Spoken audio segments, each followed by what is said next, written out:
Notre équipe se compose de Lutz Dirksen, de 9 accompagnateurs et de 3 caméramens.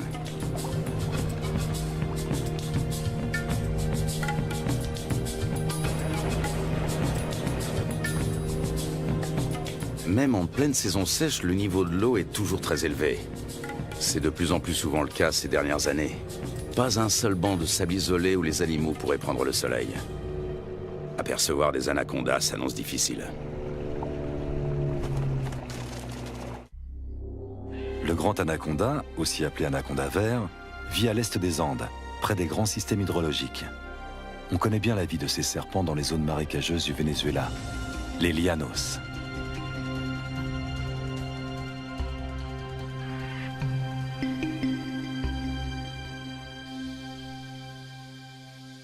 Là-bas, les anacondas mesurent rarement plus de 4,5 mètres de long.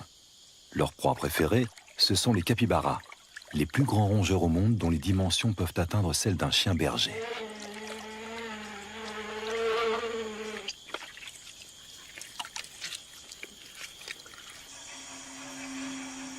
Pendant la saison sèche, la savane se transforme. Les lacs deviennent de vastes champs de boue durcie.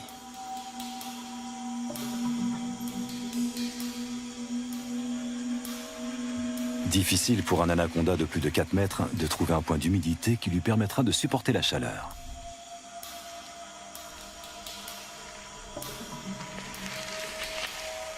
Les petits spécimens ont moins de mal à survivre.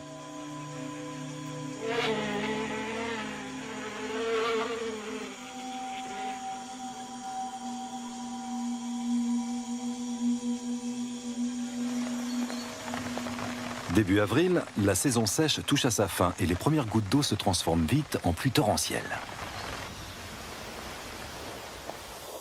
En à peine quelques jours, les étendues asséchées se gorgent d'eau.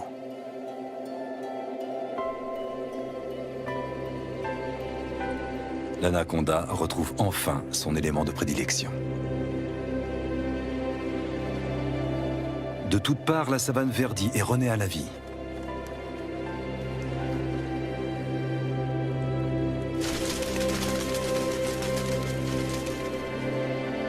Les anacondas qui vivent au bord du fleuve sont différents de leurs congénères de la savane. Ils peuvent mesurer jusqu'à 9 mètres de long. Contrairement à leurs congénères vénézuéliens, on sait très peu de choses sur leur mode de vie.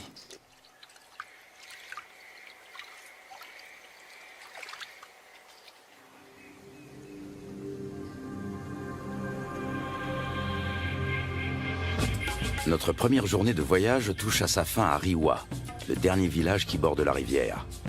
Un monde sauvage nous attend ensuite.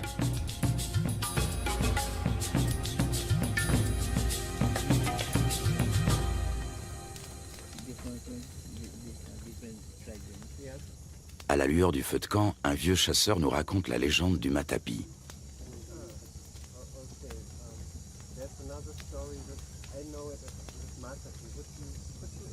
Cet ustensile permet aux femmes d'extraire le jus toxique du manioc. L'idée en est venue à un chasseur alors qu'il observait un anaconda en train de se nourrir. Il a conçu une clé faite de lianes qui imite les mouvements de contraction du serpent en train d'avaler sa proie.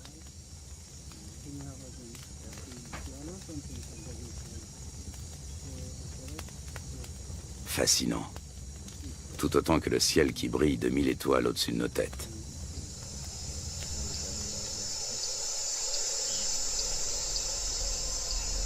Le grand anaconda appartient à la famille des Boidae.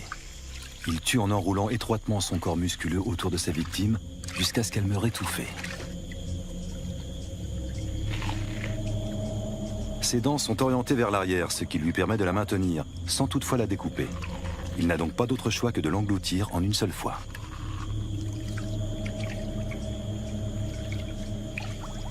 Sa mâchoire et son corps sont capables d'une extraordinaire dilatation. Comme il ne peut déglutir, il détend puis contracte ses muscles. Grâce au mouvement ondulatoire de ses anneaux, il fait progresser sa proie toujours plus profondément dans son œsophage.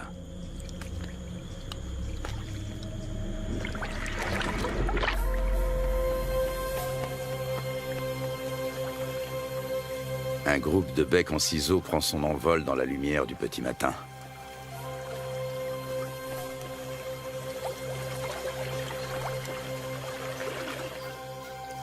Les bateaux sont chargés. Un rapide petit déjeuner, puis il faut repartir.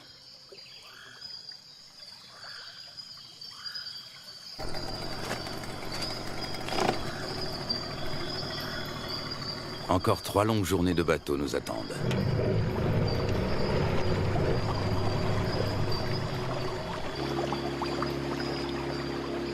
Notre objectif, un territoire inexploré situé en amont de la rivière. Il y a 2 ans, des chasseurs y ont observé des anacondas de plus de 6 mètres de long. Lutz Dirksen a l'intention de remonter cette piste. Il souhaite également réaliser la cartographie des espèces que l'on peut rencontrer dans la région. Plus nous progressons et plus la nature nous semble vierge.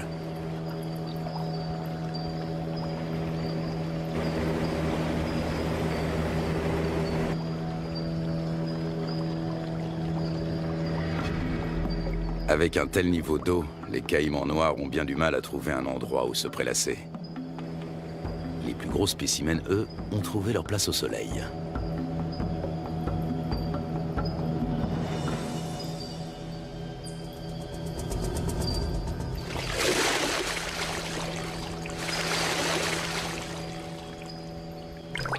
Le caïman noir est le plus gros prédateur du continent.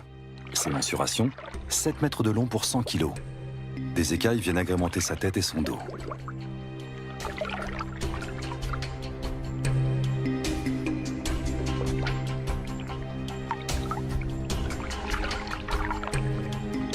La peau cuirassée de son ventre et de sa gorge est particulièrement épaisse et dure.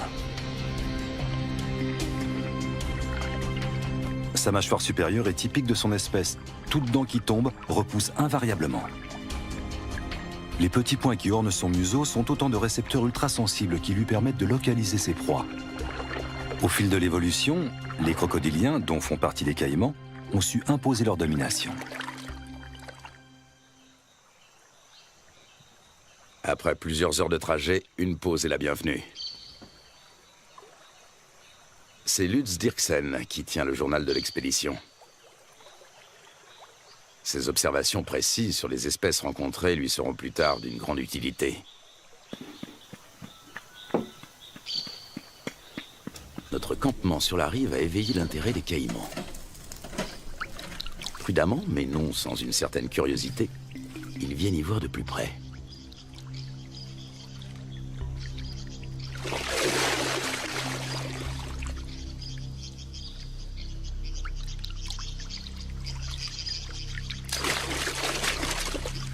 Une mesure d'intimidation s'impose.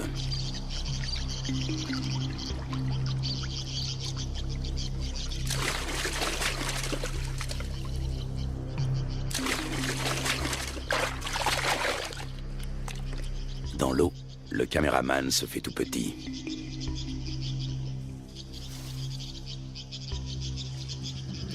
La bête est encore loin.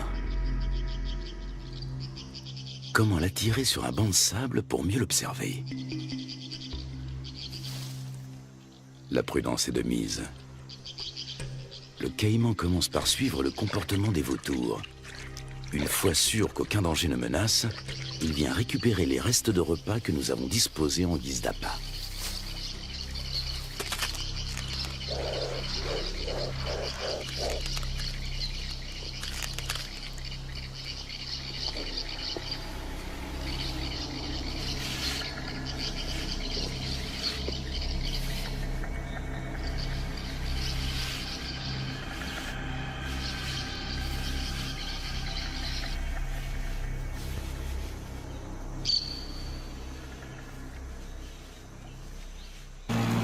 Le voyage reprend à bord de nos 3 bateaux. Dans ce virage, la rivière a creusé une profonde entaille dans la berge et coule désormais tout droit. Des vestiges de l'ancienne berge se dressent encore au milieu du courant qui se renforce. Les moteurs des bateaux sont soumis à rude épreuve. Les limites des rivières sauvages varient souvent, formant de multiples bras morts et des étangs.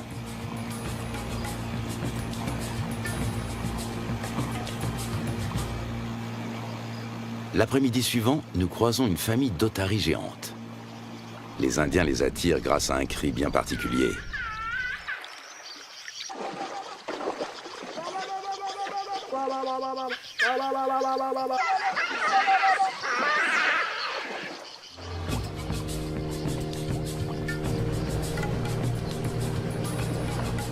Nous touchons enfin au but. Il ne peut s'agir que de l'endroit dont les chasseurs ont parlé. C'est ici que nous allons nous établir pour partir à la recherche des grands anacondas. Nous remontons notre équipement aussi loin que possible de la rivière. Par temps de pluie, les eaux peuvent monter très vite.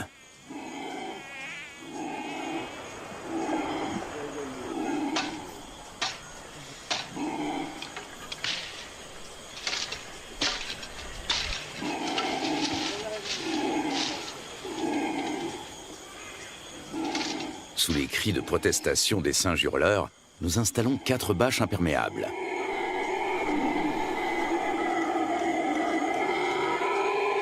Une bâche pour la cuisine.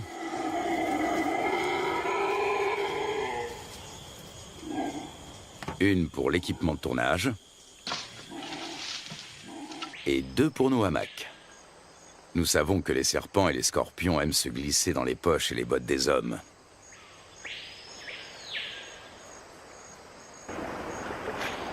Du poisson frais vient compléter nos rations de riz, de pâtes et de haricots.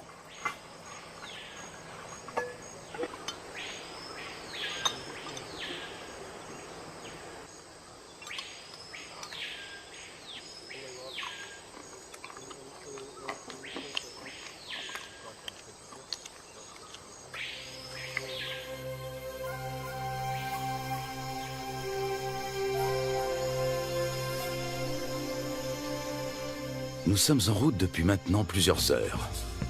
En raison des fortes précipitations, les eaux sont encore très hautes, au point que les branches gênent notre progression.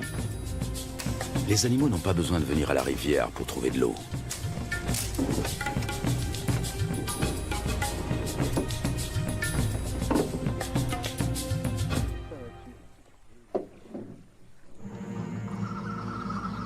Durant la saison des pluies, les anacondas suivent l'eau jusque dans la forêt. Ils passent toute leur vie dans les marécages. Même leur venue au monde a lieu en milieu aquatique. Dans le corps de leur mère, les embryons grandissent à l'intérieur des œufs. Lorsque ceux-ci sont prêts à éclore, les jeunes s'extirpent de la coquille avant d'être sortis du ventre de la mère. Ils naissent ensuite sous forme de petits serpents parfaitement développés. Ils sont tout de suite dans leur élément. Le nombre de jeunes dépend du gabarit de la mère. Chez une grande femelle, une portée peut compter plus de 80 serpenteaux.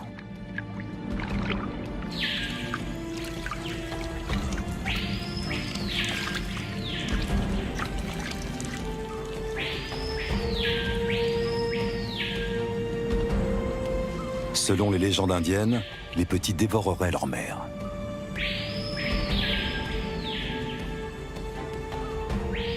Un certain nombre de serpenteaux s'éloignent quelques minutes à peine après leur naissance.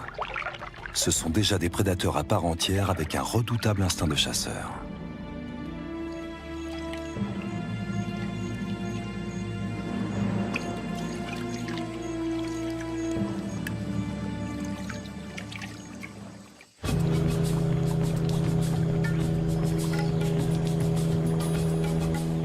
Pour son bain de soleil, cette iguane a choisi une souche d'arbre. Nous tentons notre chance dans un petit cours d'eau.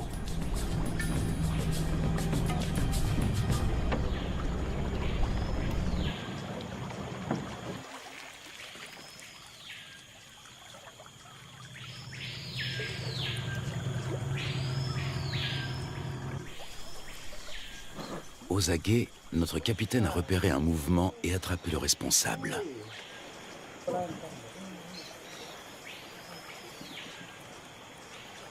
Un jeune anaconda. Il fait près d'1 mètre de long et est âgé de seulement quelques semaines. Sa première mue le rend quelque peu apathique.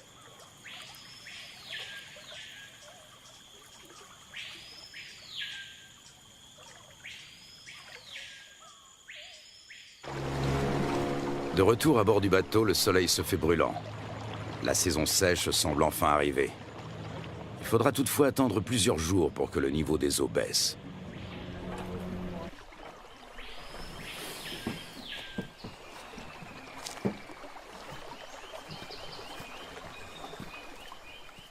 Pour se frayer un chemin sans machette, il faut suivre les pistes régulièrement empruntées par les animaux.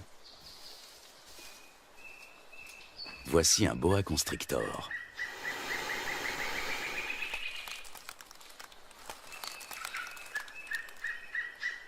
Nous sommes trop grands pour lui servir de proie, mais cela ne l'empêche pas d'essayer de nous intimider.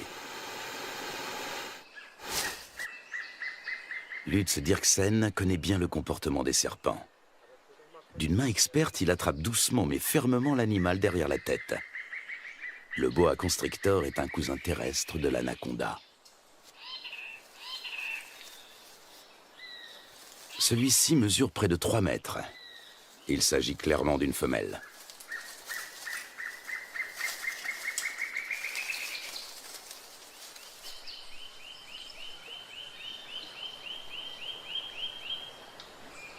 Encore un jeune anaconda. Lorsqu'ils sont âgés d'à peine quelques jours, ils se montrent particulièrement agressifs.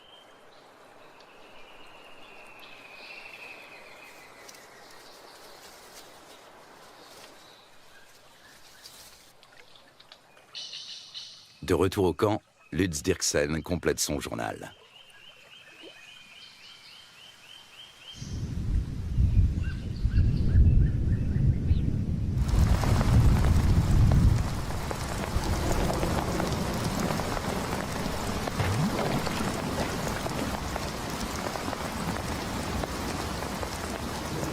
Ces 4 dernières années, la Guyane n'a pas connu de saison sèche normale. Le manioc a même pourri sur pied. À l'origine de cela, les phénomènes météorologiques tels que la Niña et le réchauffement climatique.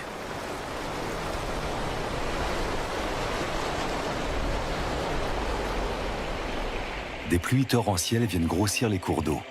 En quelques heures à peine, le niveau peut monter de plusieurs mètres.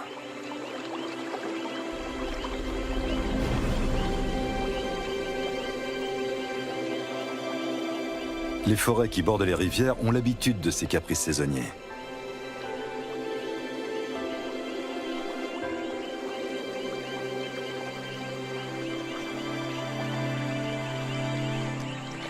Les caïmans suivent eux aussi l'eau dans la forêt.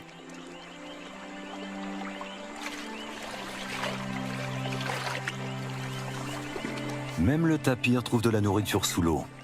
En plus des fruits et des feuilles, il est friand de plantes aquatiques. Il faut dire que dans l'ombre des sous-bois, ce gros ongulé peine à trouver de quoi se nourrir correctement.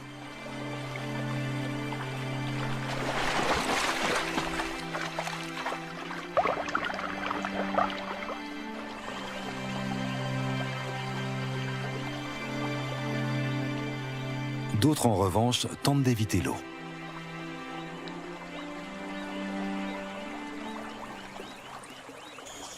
Au beau milieu de la nuit, le niveau d'eau a encore subitement monté de plus de 3 mètres.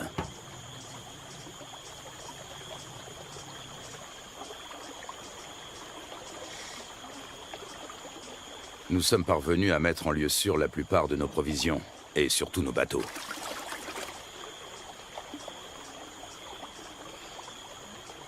Il faut dresser maintenant le bilan des dommages.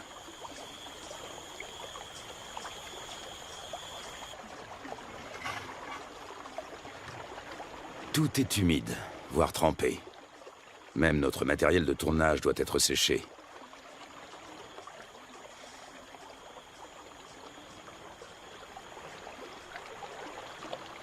Continuer ou faire demi-tour? Telle est la question. Si nous voulons rester, il nous faut un campement en amont des cascades. À condition de venir à bout de celle-ci.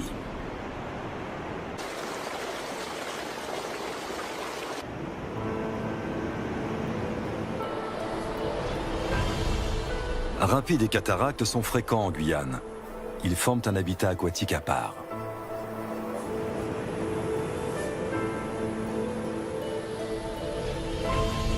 Les vautours s'attribuent les victimes de noyades.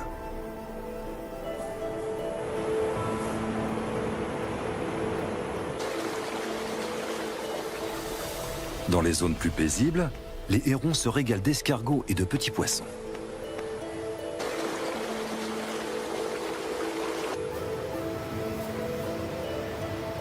Les loutres géantes, elles, aiment chasser dans les remous poissonneux.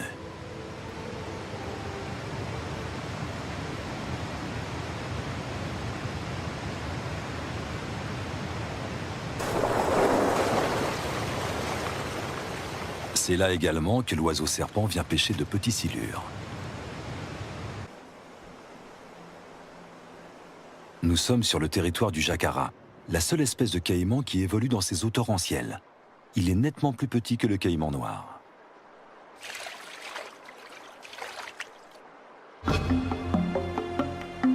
Après en avoir débattu, la décision est enfin prise.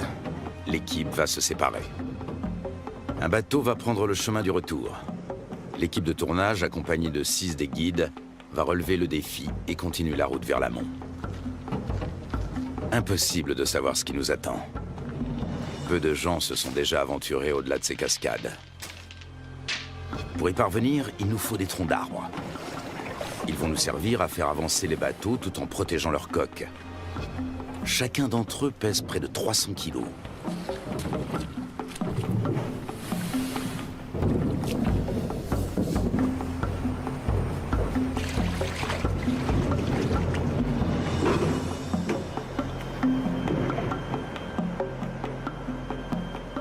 Lutz Dirksen repère un cousin de l'anaconda. Il s'agit d'un Corallus ortulanus qui vit dans les arbres.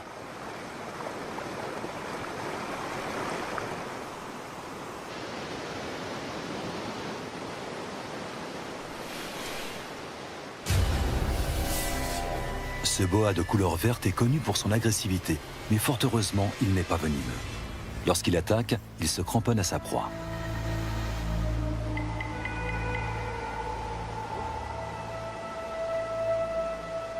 Au niveau de sa lèvre supérieure, on distingue ses fossettes sensorielles.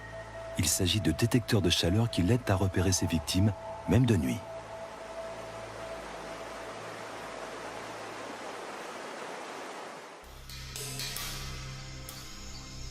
L'anaconda aussi s'oriente grâce à la chaleur corporelle dégagée par ses proies lors de la chasse.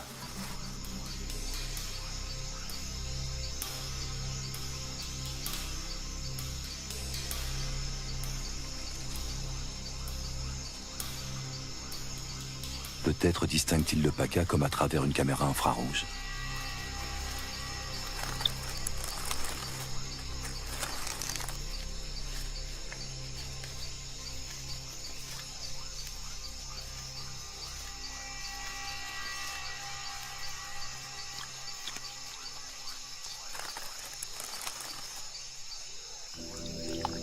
Le plus souvent, l'anaconda chasse en restant immobile sous l'eau, attendant qu'une proie arrive à sa portée.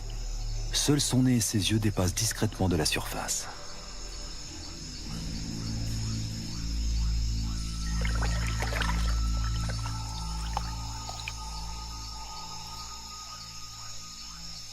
Avec sa langue fourchue, il détecte la moindre odeur.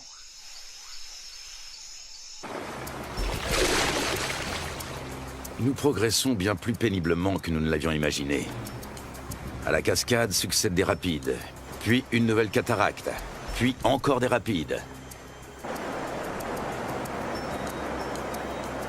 Impossible de naviguer, il y a trop de rochers sous l'eau. Le doute commence à s'installer.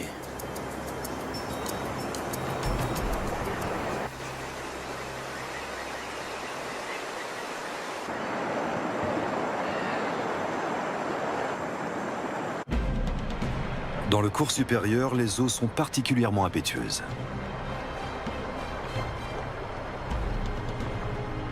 Jalonnés d'îlots et de rochers, de nombreux rapides se frayent un chemin à travers la contrée sauvage. Souvent, ils sont impraticables sur plusieurs kilomètres.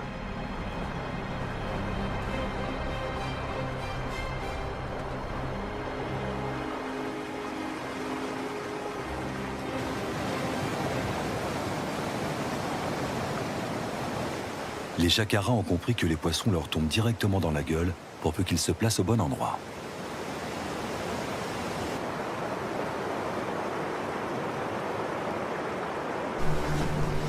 Au bout d'à peine quelques centaines de mètres, une nouvelle cataracte nous ferme le passage. Une fois de plus, impossible de passer.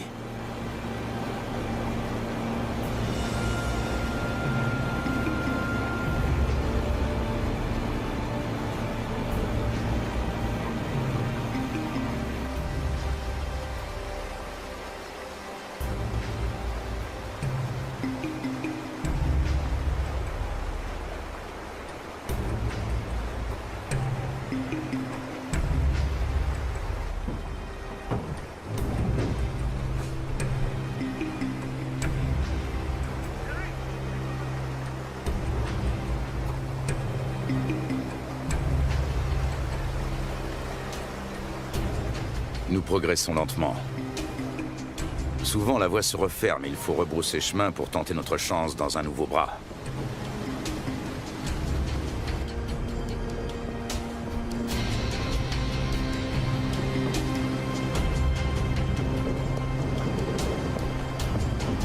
Il nous aura fallu une journée entière pour parcourir 500 mètres.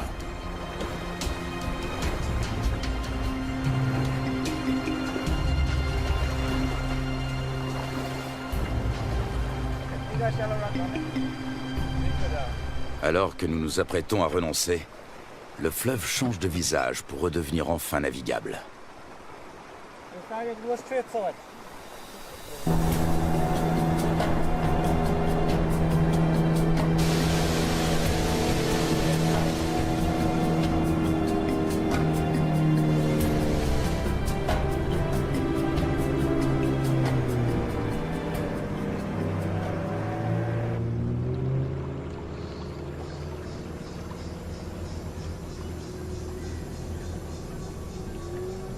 Devant nous, la rivière se dédouble. Un monde intact nous attend.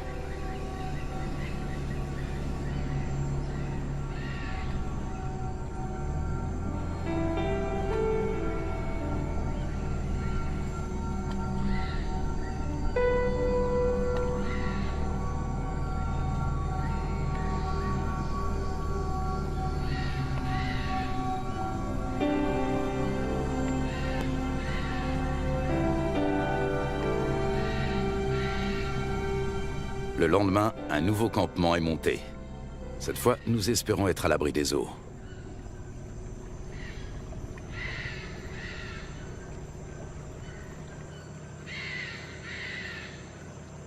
Non loin de notre campement, nous tombons sur un groupe de capybaras. L'un d'entre eux arbore sur le flanc une tache rougeâtre qui ressemble fort à une morsure fraîche.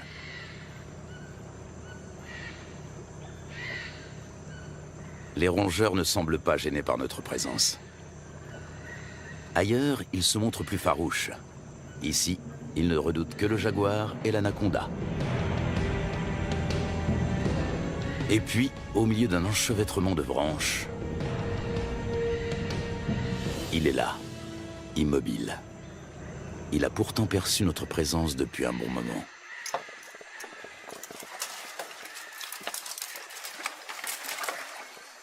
Impossible de l'approcher.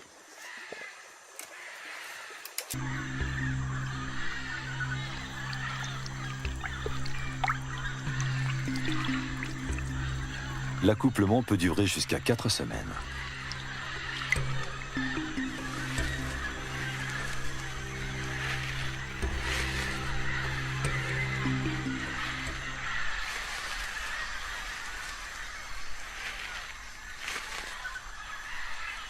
Les mâles repartent ensuite, chacun de leur côté.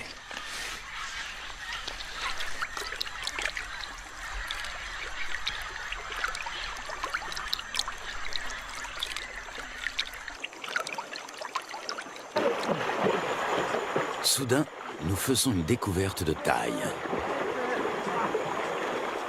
Un serpent géant tout près de la rive.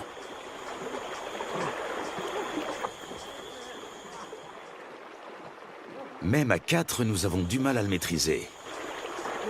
Son corps n'est qu'un unique et gigantesque muscle d'acier flexible.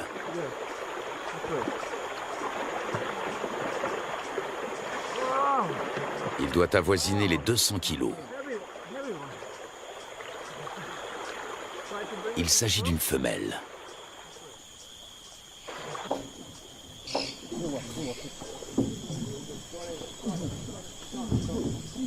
Sur la berge, nous pouvons la mesurer en toute tranquillité.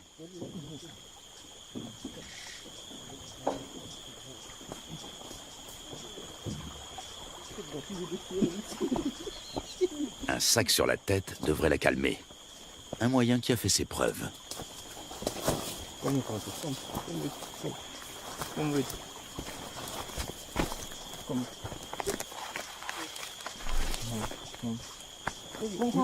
Nous parvenons à la ramener à terre sans trop de résistance. Avec sa taille, elle ne connaît plus aucun prédateur naturel.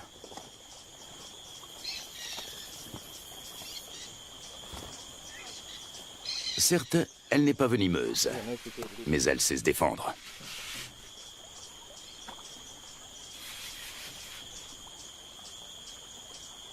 Tenez-la, pendant que je mesure. Une telle géante peut infliger de graves blessures. Une fois refermées sur leur proie, ces mâchoires ne se rouvrent pas facilement. Solides, acérées et orientées vers l'arrière, ces dents sont de véritables crochets. On distingue parfaitement sa trachée située à l'avant de la gueule.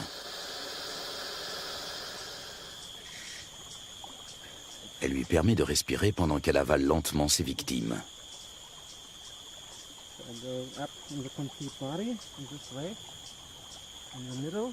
L'anaconda fait jouer ses muscles. Difficile de prendre ses mesures.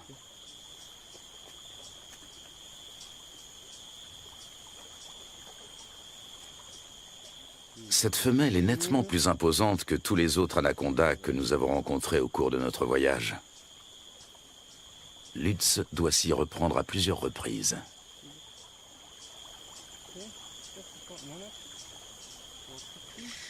« 4,50 m.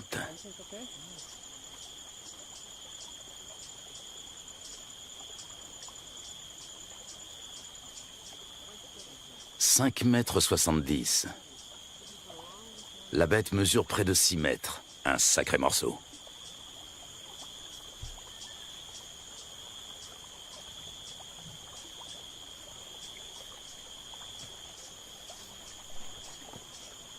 Lutz mesure la circonférence de son corps à l'endroit le plus fort.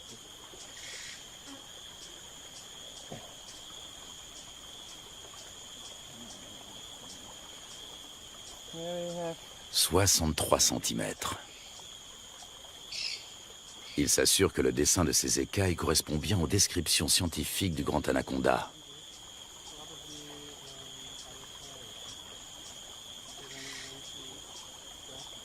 Ces plaies proviennent d'un marsupial.